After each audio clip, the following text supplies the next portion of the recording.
So welcome back for another amazing episode of the 10 Degree Shift. And this is all about our Thriving Humans Club and people who are in the Manager to Leader Shift program. We love to bring you content each and every month and guest speakers and people who can share with you the amazing things that they're doing in the space of leadership and how we can show up as better humans, better parents, better leaders, better people who are building thriving communities around us. My dear and special guest today is none other than Hamza Khan, who has his Superman glasses or Clark Kent glasses on now. Welcome to you, Hamza, from across the ocean over there in the USA. Yes, AJ. Wow, what an honor it is to be here with you and with the community. Hello to Callisto as well. I'm ready to rock. Thank you so much for inviting me to be a part of this. It is our pleasure. So let me tell you a brief little tiny bit about Hamza, and then I'm going to actually get him to tell you more about himself and why he's here. As you know, we like to demonstrate and share leaders who are doing things in a healthy, holistic way. We love people, and I'm obsessed with people who are working intelligently, who do quality work without necessarily burning out and working longer hours, and who know how to get into alignment. And that's what I love about Hamza. And when you watch any of his TED Talks or read his books, is you can hear the thread of that alignment coming through. He's an award-winning author, an entrepreneur. He's a keynote speaker, and I recently got to see him at a university alumni talk just a month ago, I think it was. Wow. He's TED Talk, I think it was the one, Stop Managing, Start Leading, Hamza, has been viewed like 2 million times. Yeah, so countdown. Great to Surreal. hear that that's getting out into the computers and eyes of people around the world. But I'm guessing you didn't start out that way. Now, I know you're a young whippersnapper. You're at least a generation I don't know about that, but I'll take it. Tell us a bit about how did you even get to be where you're at now? So where did you start in your career? And wow. Was that a plan, or have you kind of just landed here? First of all, thank you so much for that very, very generous introduction. It's funny to hear you describe me as a whippersnapper when I'm in a rush to become a servant elder. So I have a long way to go. I have a long way to go, but I feel like one on the inside, and I'm catching up. I'm synchronizing with the timeline. Where did this begin? I'm actually inspired to answer this question differently than I have in podcasts and interviews past, because I just recently finished an episode of the 10 Degree Shift podcast where you talked about your burnout story. And you said something there that really resonated with me. You said that in sharing this story, I'm able to relive my truth. And you've met me at a very interesting time in my life where I am retracing a decade-long journey to understand why at this point in my life, when I'm experiencing the full suite of entrepreneurial freedoms, I still feel stuck for some reason. I have freedom of time, I have freedom of money, freedom of relationships, freedom of purpose, but why am I still dealing with this hangover, it feels like? It turns out recently I was diagnosed with complex PTSD, CPTSD. Wow. And it's a result of sustained abuse at the hands of a bad boss, or a composite of many bad bosses during a very intense time in my life. How did I end up in that situation? Well, let's rewind the clock all the way back. I grew up the son of South Asian immigrant parents in the year 1987, long time ago, in New York. And they had left dire poverty, extreme poverty in Southeast Asia and South Asia, I should say. And their MO for me was to transcend the poverty, ignorance, and vulnerability that they experienced in the home country. And so they, with the best of intentions, encouraged me to fall into the career trinity, pursue the career trinity of doctor, lawyer, engineer. Of course, there was a mismatch because I was born in New York. I was enthralled by the big buildings, the electricity of the city, the media I was consuming at the time. I had artistic inclinations. I was loved fiercely by my mom and my dad, encouraged to step out of the traditional bounds and be truly free as a child and play with Lego and draw and sing and dance. And then suddenly at 17, I have to decide what I'm going to do with the rest of my life, for the rest of my life. It was jarring. It was like slamming the brakes on a car going 200 miles an hour to just be like, whoa, okay, now what? Now I have to do this thing and make money. And it was just really disorienting for me. And I told my dad, I'm like, hey, okay, so I'm going to channel all of my creative gifts and my abilities and my inclinations and become a movie director because we love watching movies. That's the Ah, time when we're the most happy as a family, when we're sitting down and in the theaters or at home watching a movie. Everybody gets excited. I want to make the things that make us happy. And my dad was like, nope, you're going to be poor. You are not doing that. You need to go to university. You need to, again, become a doctor, lawyer, or engineer in that order. If doctor doesn't work, become a lawyer. If lawyer doesn't work, become an engineer. And again, he was making the best possible love-based decision, but his framework, his point of view was limited. And so I rebelled in the best way that I knew how. My dad and I got into it. We started shouting. I puffed out my scrawny chest. I'm like, you know what? If you don't think I'm going to amount to anything, I'm going to show you. And I joined the military. That was my answer to rebelling against my dad. Not getting a tattoo, not going on a bender. It was just join the friggin' Canadian Armed Forces. And I did wow. as a reservist. And that was a turning point in my life because I learned in that moment the importance of agency, self-agency, leadership of Mm, self, mm, that only you can actually take the necessary steps to advancing your story. Now, of course, I respect and understand and appreciate the importance of systems and factors outside of our control that influence how it is that we feel, act, and behave. But ultimately, to break out of any system, to break out of any patterns, we still have to be the ones to physically move, to do mm, something in this temporal field. So that lesson I internalized in a very vivid way with my time in the Canadian Armed Forces. I was like, oh, wow, this is really intense. I'm being called names and insulted in creative ways that I cannot even conceive of. But I learned about toughness, grit, resilience, tenacity, camaraderie, and more importantly, accountability. And so I mm. remember coming back after a summer of spending time in the forces, telling my dad, you know what? I'm sorry, I was a little bit of a shit back there. I'm sorry I yelled at you. I'm sorry that it escalated the way that it did. But Mm, truthfully, I think I need to take control of my career in the same way that I took ownership of this career decision. And I'm going to decide what I'm going to do with this vessel, if you will. And AJ, you described it. I think you used the word a brain supported by a body or something to that extent, right? I reconciled head, heart, and the hand, and I said, okay, I'm going to throw myself in the pursuit of what I believe is a compromise. I'm gonna make money and I'm going to express my creativity. And I decided to pursue law, which in hindsight was absolutely silly. And so it was a joint program in my first 2 years of my undergrad, business and political science, with the intention of going to law school. And that backfired quite quickly because I went from a 70 student to a 60s, 50s, 40s, and I was on the verge of not only dropping out, but potentially being kicked out. And it right. wasn't until near the end of my third year, I was passing by a hallway that I have passed by probably hundreds of times before. And in my dejected, disengaged state, I passed by a poster that was immaculately designed. I mean, 11 by 17, brilliant use of white space and coloration. It just popped and it made me stop for a fraction of a millisecond longer than I normally would have stopped. And it simply said, "What's next?" That's Mm, it. That was the only word there. What's next? And that was my first sort of vivid interaction with questions about the future and change. And it was advertising a leadership development workshop that I went into. And the leadership development workshop was about what to do with your career after you graduate. And I attended it. And there I met a dear friend and mentor who was at my wedding, Drew Dudley. And at the front of the room, if you think my TED talk is good, his is a masterclass. It's called Leading with Lollipops. You should check it out. It's like 23 million views and counting. It's actually on the TED website. wow. And in that presentation, he said, you don't just go to college or university to get a job. You go there to grow personally, professionally, and academically. And my Mm, jaw dropped. I was like, oh my goodness, I wasted 3 years. I was just trying to develop for my career, but there was this whole other dimension of holistic development, which was mm, personal growth and academic growth. I could have had all three. So I immediately reconfigured everything and I said, okay, I can't do this law thing because at best I'm going to become a mediocre lawyer, but I can become I have the chance of becoming an excellent marketing and creative professional if I throw myself at it. So mm, I met with a counselor. I shifted all of my degrees and credits over to English literature with a focus on dystopian literature and cinema.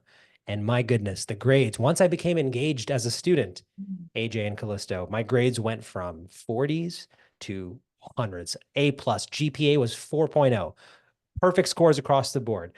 I became fitter. I became happier. I started organizations. I joined organizations. I volunteered. I took on internships. I actually got a job at the university before I graduated. So I learned in that moment the journey of being disengaged, feeling like you're falling through the cracks, to then reviving your career, reviving your outlook on life, and then becoming super engaged. And then that journey, I'm going to flash forward, Yeah. went from working at the university to becoming a award-winning marketing professional, author, speaker, professor, all of that. But I learned that you can be overly engaged. That level of Right. engagement can actually lead to you tipping over. And I experienced extreme burnout in the year 2014. Now I'll bring it back to the present. I'm sorry, this is a very long-winded answer, but it'll help to No, it's provide great. maximum context. Yeah. And this is where our paths align, actually, AJ. So in 2014, I experienced the worst kind of occupational burnout that anybody could experience, which was the 12th stage of Dr. Herbert Freudenberger and Dr. Gail North's 12 stages of burnout model, which was complete emotional, physical, and mental collapse. I went through it. And in hindsight, when I look back at that time, I thought a lot of it was because I overachieved. It was self-driven. But in recent years, I've been unpacking that we're living through a golden age of solutions as far as workplace well-being is concerned. There's no shortage of podcasts, books, resources, courses, coaching, et cetera, et cetera. So why aren't burnout levels across the world decreasing? If anything, in different parts of the world, they're exponentially increasing. I was reading today, I found a stat that said in Japan, something like 90%, nearly 90% of employees are stressed out. That's like almost everybody in Japan is stressed out. And this is the place that popularized terms, or from where terms that mean death by overwork have entered the lexicon.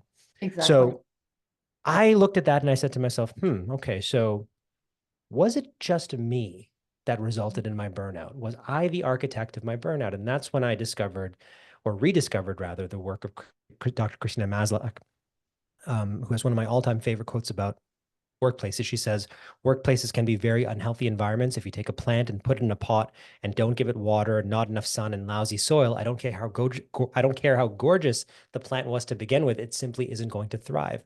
And looking back at the conditions I was working at in 2014, it became very clear that the reason why I overachieved, the reason why I felt the pressure, the compulsion to prove myself, was because I was actually being abused by a bad boss.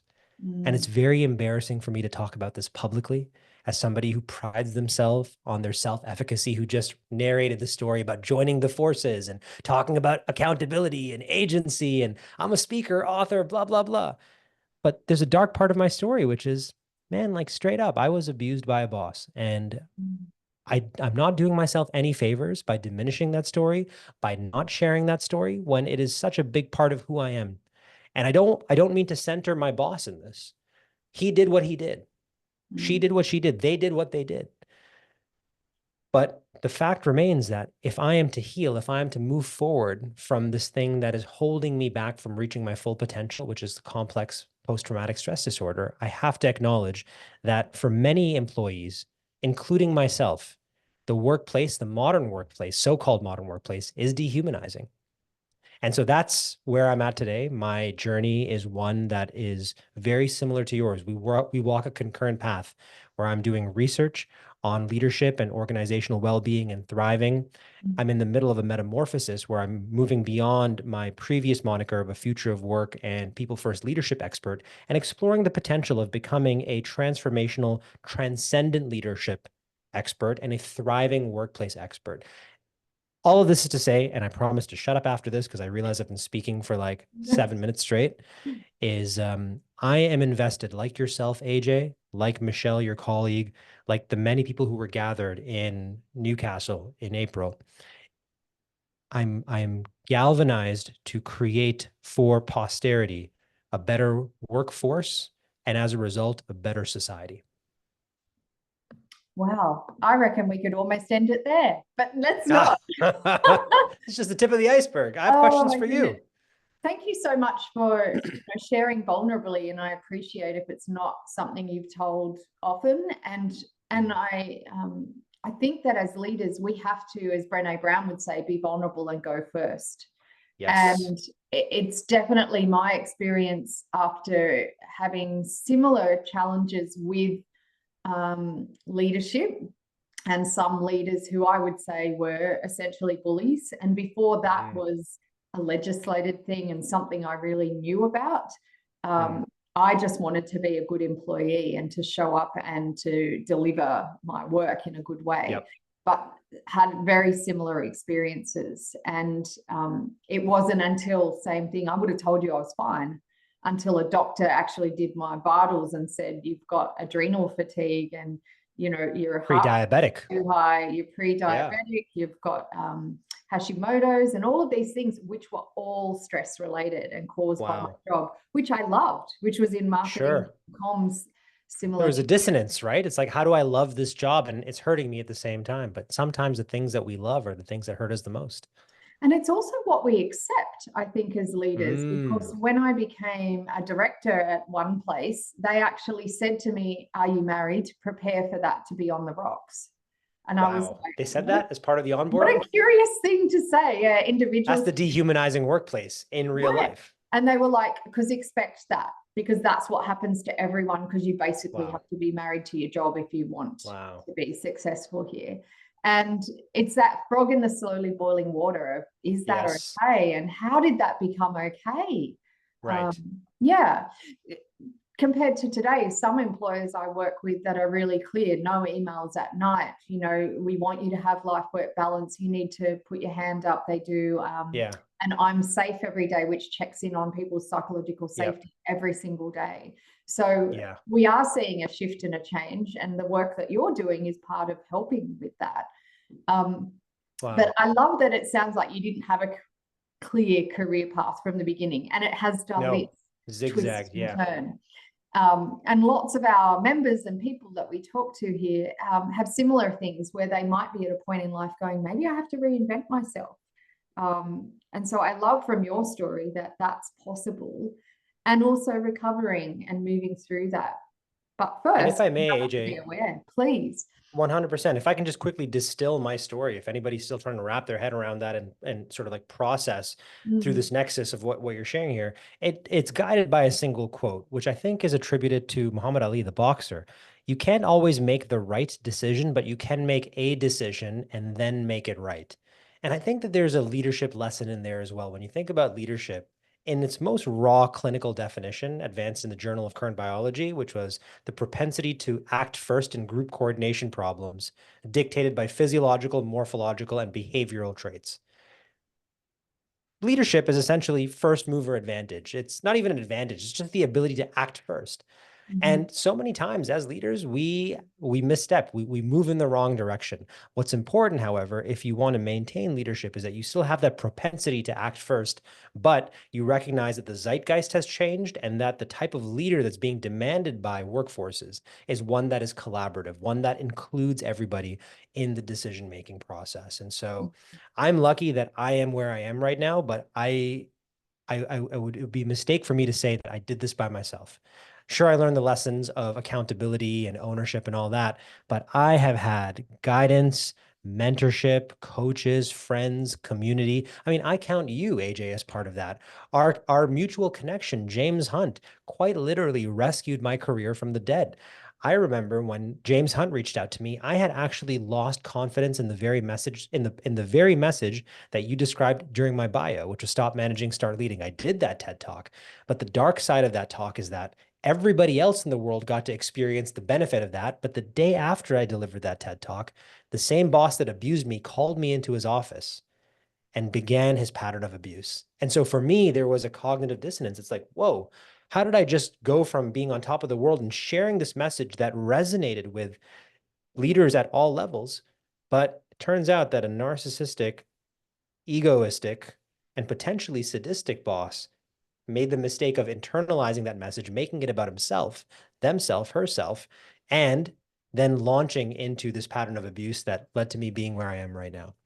And I wish I was making this up, but I truly believe that we walk the paths that we do to extract meaning from them and then share them. I think it was the Picasso quote, the purpose of life, the meaning of life is to find your gift and the purpose is to give it away. And so much like yourself, AJ, I am now beginning what I imagine I will do during my servant eldership. I'm just starting a little early, Mhm. just giving it away. Take my story. It's embarrassing. It has caused me a lot of shame and guilt. And, I've held on to it for far too long, but holding on to this sort of resentment is like holding on to poison, expecting somebody else to get hurt. It's corrosive.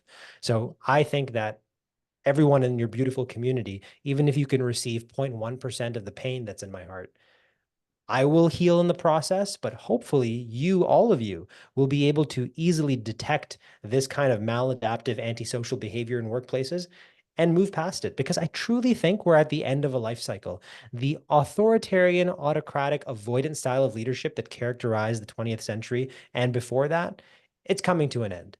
Yeah. And those who are insisting on it in 2024 and beyond represent the final dying gasp of air for this institution or collection of institutions that have betrayed the trust of their people. A new world is unfolding in front of us. And that world, actually, to put it in the words of a previous guest that you had on, Grandmother Mulara, is a world in which everybody is spiritually coordinated to, in their words, take care of everything alive. New dreaming, as they said. Yes. Oh, That's where we're going. I get tingles every time I hear those words. And yes, Grandmother Malara is First Nations Indigenous grandmother here from Australia who is walking a new dreaming and a new path that has been handed down Truly. to her through many, many generations before, and that this is time. I'm guessing that people are listening and starting to resonate and go, oh my God, I have worked for one of those bosses, or I've been in that situation. And hopefully they're starting to see a shift and change as well. I remember a turning point for me was a leader saying, God forgives, I don't. In a meeting where someone had done something and apologized for it, but the leader said, God forgives, I don't. It's And almost comical. I'm sorry. Like this I sounds like you're know, describing a Disney villain, right? But they were like red in the I'm face, so sorry, man. I'm so completely sorry. angry and aggressive. And so how do we start to shift? And I see the shift happening in a lot of managers and leaders I work with. Executives hire me to work with some of their managers who might be technical experts or been on the tools or been a lawyer or been an engineer or something. And now they're responsible for a team and people. And they're starting to say, oh, how do I lead these humans? What are Yeah. some of your tips or clues? And obviously it goes beyond just here's 3 steps. Leadership and culture is much deeper than that. But how do you see people can start to be part of a shift in this wave of new leadership and humanizing and rehumanizing workplaces? Because as you said, your results shifted when you started playing to your strengths, when you were doing what you loved, your uni scores went up, and Yes. finding your passion, overly Yes. passionate perhaps. But Yes. how do we start to strike a balance and make a shift that way? And feel free, those who are listening, if you've got questions or comments, put them in the chat box along the way. How do we engage in new dreaming, if I may Yeah. rephrase? Yeah. Okay. How do we poke the Well, heart of it? AJ, you're giving me permission to expand my thinking here, right? I'm looking at 2 books in front of me. One of them is The Farther Reaches of Human Nature by Dr. Abraham Maslow, which, oh, you can't really see it over here, but he's most popular for his model, the Maslow's hierarchy of needs, which what if I told you everything you know, not you, AJ, necessarily, but some of your audience members might be surprised to learn um, that it's actually not conceptualized by Maslow himself as a pyramid, that it was conceptualized as a ladder that you can be on multiple rungs at the same time. Did you also know that it's missing a component? Above self-actualization should be transcendence, which is going beyond yourself and developing cosmic perspective and seeing yourself as part of a unified whole. Did you know that shortly after publishing his research, it was co-opted by his peers and applied in a very misshapen way to organizational performance and employee motivation, where it was never intended to go? And did you know that Maslow was potentially inspired by the Blackfoot Nation's teaching, an indigenous community's teaching in the US that actually had a very different conceptualization of self-actualization. They believed that everybody was born self-actualized, and you spent your life celebrating and appreciating that. So I say all of this to say that if we want to walk a new path, if we want to dream in a new way, if we want to imagine a new world of work, we just have to do it. That's simply it. There's not going to be a bell rung. There's not going to be a warning shot fired. There's not going to be a grand announcement. Nobody's going to receive a text about it.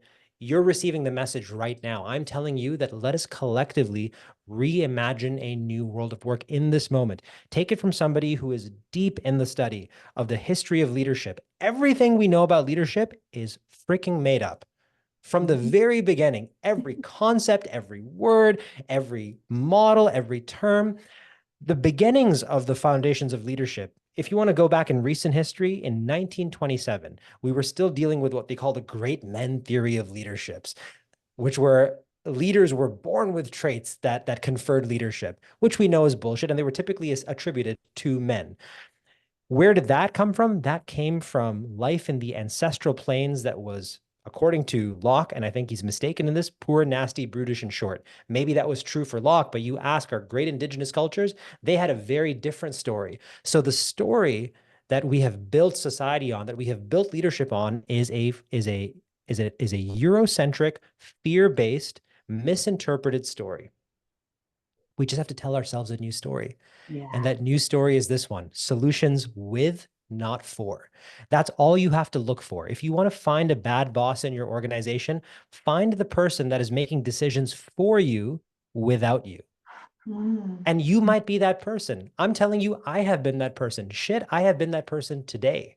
Today, I made a decision out of fear, out of anger, where I was like, you know what? I'm just going to write this email myself. And I made it halfway and I'm like, no, hold on. If this goes unchecked, then I become the same boss that did what they did to me. So it is incumbent on every leader listening to this, if you want to be part of the new imagination, part of the new status quo, understand what it is that you would want for yourself, understand what it is that you would want for somebody you love and care for. For me, that's my nieces, my nephews, my partner, my family. I would not want any of them to experience what I experienced 10 years ago in the workplace. So why am I perpetuating that? The only reason why I'm perpetuating that, or why I would perpetuate that, is because of the lack of awareness and fear that I can't change the status quo.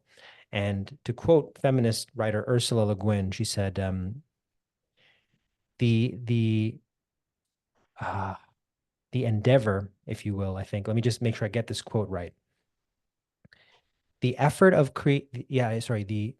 the exercise of imagination. It's so important that I got the word right to capture the essence. The exercise of imagination is dangerous to those who profit from the way things are, because it has the power to show them that the way things are is not universal, not permanent, and not necessary.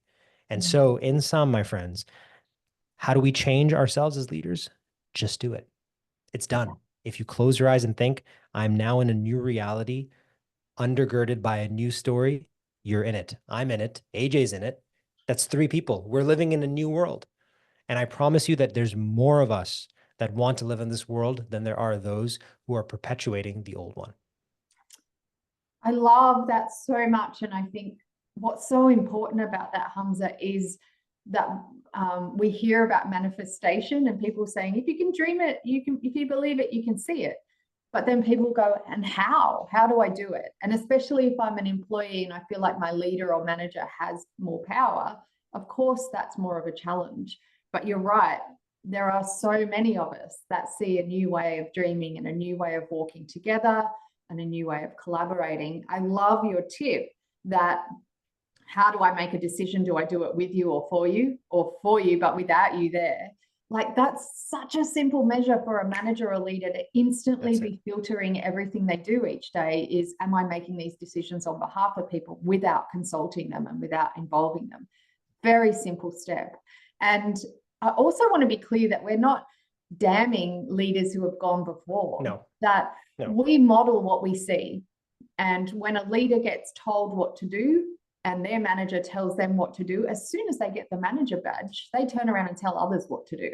Yes. And don't know to involve and collaborate and to do those things those ways. So the more we encourage that or even question that of our leaders and start demonstrating that ourselves, it immediately starts to get the wheels turning and changes the way that we do things, which then people see. And so then they can model that too. Yeah. So it does I take a think, little bit AJ, of courage. it does take a little bit of Mm, courage and a lot of patience and forgiveness. I would add to that as well. I think it was meant to mm, be that it took me 10 years to find the courage, to your point, and the language to express how I felt about my boss. Because if I expressed this idea a year ago, 2 years ago, mm. it would have come from a dark place. I would have wished harm on my boss. I would have expressed that I think that they're terrible. I would have used expletives, so on and so forth. I actually had to forgive this boss in my heart and recognize that in not seeing them as a part of me, as part of a collective, that I would just be perpetuating the very same cycle that produced them in the first place. Mm, And so we have to forgive. We have to look at people that we're so quick to pass judgment on and cancel and say, we can't do this. They are us. We are them. If we are the universe trying to experience itself, then the same thing is also true of them. And I don't think my boss was born that way. I think once upon a time, they were an absolutely delightful, cute, fun, creative, yeah. wide-eyed baby. And then something went wrong, or usually, in most cases, many things go wrong. We're talking about, looking at I don't want to get into it, but we could talk about affect theory. We could talk about the studies that show your tendency for developing psychopathy before the age of 3, so on and so forth. Something went wrong. Either Yeah. way, long story short, I just needed to accept at this point in my life, 10 years removed, that what we need to do is do our best to change leadership structures, but bring people along for the journey too. Don't Mhm. isolate people, don't shun them, bring them along. And there's plenty of research to support that when the organization is healthy, its people are healthy. And going back to Maslow's point, he asks in the book, the two big questions that we have to reconcile with are what is the good person and what is the good society? Those are the two biggest Mm, questions we have to answer. And I think that they're one and the same. I think that a good society produces good people and good people produce a good society. Our challenge with the time and the godlike technology we now have with AI is to figure out how to do that simultaneously. Instead of trying to break out of the catch 22, how do we layer into it? How do we introduce something new? It's a Mobius strip. Can we find ourselves in it? I don't think we were ever out of it to begin with. mm. And I guess in summating all of this and coming together, it reminds me of research that I've always loved and often refer back to, whether I do so audibly or just in my own mind, and that is Dr. David Hawkins' scale of consciousness. And so when Yes. you're talking about at an individual level and at an organization or a team level, when you think of his scale of consciousness and even our own experiences of burnout, that gets down into guilt, shame, all of those lower vibrations. But also, society has taught people to compete. And you've got to come first in class and, squash someone else in order for you to get ahead in the ladder. It's very individualized. And all of those are below, are lower frequencies below 200, which are contractive, which means Mm-hmm. everything gets, I'm fighting for you for something else and I'm going to mind Mm-hmm. myself. And it's not until we get to 200, which is courage, in order Yes. to step forward. And then we can move into even just intellect, even just Yeah. acceptance, Yeah. neutrality, before we can get to love, peace, and those sorts of things. Or as you're Yes. talking about, beyond self-actualization is transcendence. Imagine if we all could be part of organizations that were transcendent. Yeah. Yeah. That would completely change our human experience. And Yeah. work would no longer be work, would it? It would be for love and because this is my role and my part that I play in community. AJ, if it's okay with you, can I share a very recent Yeah. example? Yeah. Okay, so if you want to talk about like people vibing high who've achieved transcendence, just before this recording, myself, my co-founder and CEO, and Michelle's co-founder and CEO, we all had a meeting about a potential collaboration, which I say potential because it's probably going to happen in one way or another. And when I tell you no NDAs were signed, there was no distrust. People were sharing openly and freely. We were exchanging information, exchanging ideas. There was such goodwill about, hey, let's find synergies. Let's do this. Let's do that. It was a very productive, high vibing conversation.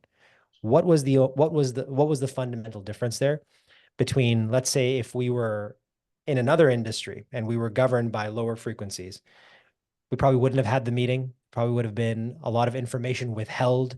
Mm, We probably would have had lawyers involved. It would have been we would have just communicated fear and distrust from the beginning. mm, But the fundamental difference was this. It was collaborative. We viewed the work that needs to be done as one of abundance. We believed that synergies were possible. We saw each other as brand neighbors, not as competitors, even though we are literally, to a certain degree, almost identical organizations creating Mm. identical products. And rather than wasting resources, rather than moving in opposite directions, we said, let's find a way to begin a conversation that would harmonize, that would synthesize, that would develop this unity that has been a theme of this conversation thus far. It's nothing about this is theoretical. It's all very possible. It's all real. It's all rooted in science that is emerging. And I understand there might be some people listening to this right now thinking they're talking about vibrations and they're talking about less than 200. Think about it this way. We are at least 75% water. And if you Mm. look at the effects of vibration on water and you look at the patterns that emerge, I challenge you to watch these videos and then come back and say that vibing high and vibing low doesn't have effects on these meat sacks that are composed of at least 75% water. At the very least, physiologically, it changes the way that we feel. And I have to believe, I want to believe, I am inclined to believe that this Mm. also affects the way that we think, the way that we feel, and the way that we are. Absolutely, because we all know how much better we perform when we're well rested, when we eat well, when we're exercising, which is really just changing ourselves energetically. Love Bingo. everything that you said. We really enjoyed the meeting for the exact same reasons as well. And I think when you discover something's your life's work, there is no competition No. or concern about that, because it's like, great, there are other humans moving forward in this direction. Let's all join together. And that's where we are going to see change, when people come together. Yes. So before we wrap up, because I'm conscious of your deadline, we did have a question here from Callista. Yes. How do you keep your leadership shadow in check with the barrage of external influences and the general busyness of life and work? I Oh, love that you described it as leadership shadow. I actually have that textbook right behind me over there. So thank you for recognizing that that term does exist. And I hope to, like you, use it more, casually in this way and intentionally, I should say. How do you keep it in check? Transparency, number one. That's it. I think that we have to do everything in our power as leaders to give up our power.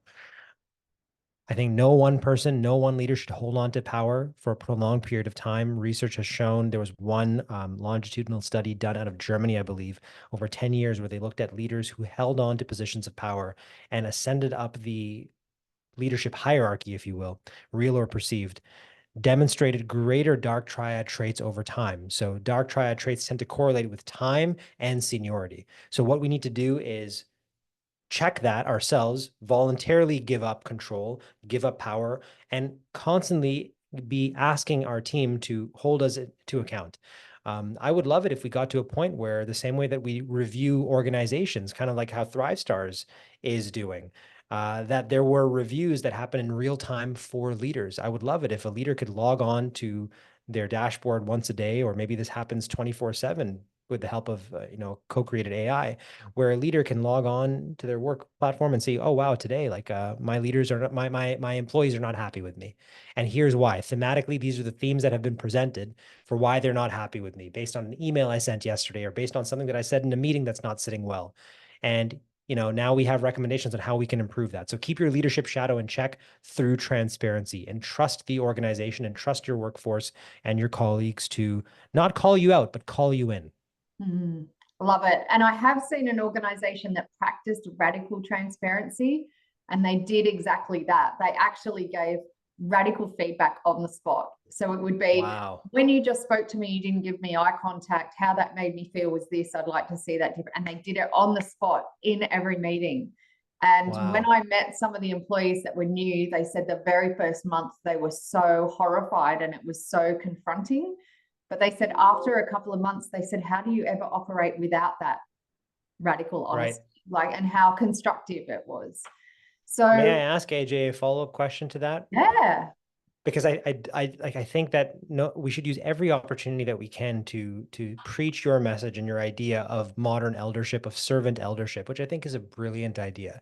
Taking Mm, leadership, going beyond followership and fellowship towards wisdom work. mm, What do you imagine the role of servant elders in organizations to be when it comes to holding leaders to account? I'm almost envisioning like what a Gandalf would be to a Frodo, or what a Yoda would be Yes. to a Luke Skywalker. Yes. What is your conception of servant eldership done right in an organization to help with the leadership shadow specifically? I love the question. Thank you for asking. And I love your reference to Star Wars. I am a bit of a Mandalorian fan. Hey, this is the way. This is the way. And I guess I see it as, I think in some ways our society has it wrong where our elders become people who get put in a nursing home and get put away or get retired at a retirement age when they're actually just coming into capacity. And it's not necessarily Yes. an age thing, but a wisdom timing thing. And I have met 20-year-olds that have eldership wisdom already, but people who go, I have some space and capacity. Maybe I'm an empty nester. Maybe I'm just going, what's my next thing? I have all this knowledge that I could give back, but I maybe have been put in a pigeonhole or a role. And I see opportunity for organizations to have those as elders in the organization that are just there to serve the good of the people and the organization and its mission. And so they may be coaching, mentoring, they may be just observing, wandering around, holding the space, the dream, the vision for the organization, whilst others are doing the busyness of the day-to-day. Wow. And that when they come from that wholehearted place of service, I'm just here to support that. It enriches the opportunities that come out of that, but it also for that elder, that they're then recognized for their eldership and they're held in a way where if you get time with them, it's an honor, right? Yes. They have all of this ability to weigh up everything and have perspective. And certainly over the past 4 years, as I've been walking country with a number of elders here in Australia, Indigenous traditional elders, that's what I see, is they have so much knowledge and wisdom beyond just the material plane that we're sitting on. And they're able to tap into that because they're not messy and cluttered with managing a team or the day-to-day work. Yep. They're able to then share that wisdom, give perspective, give teachings that are often quite tough, tough to hear initially, but always held with love. And so if you think of your own grandparents, perhaps, or someone who's had that in your life, they don't have the constraints that a parent has in disciplining you and all of that. And so a grandparent can sit with you and have that spaciousness. And that's where I see servant eldership going, that it's this spaciousness and wisdom. Yeah. Excellent. Oh my God. I'm excited. We're really here, aren't we, AJ? We're really at the beginning, or maybe the end of a long journey, but something has changed. The cosmos have shifted. Yeah, I agree. And you were all here first. And for those who are watching later, Hamza, thank you so much for your time. I know you have another appointment to get to. I think we could do a repeat one in a few months and go deeper. I'm there, and I won't book anything after it, I promise.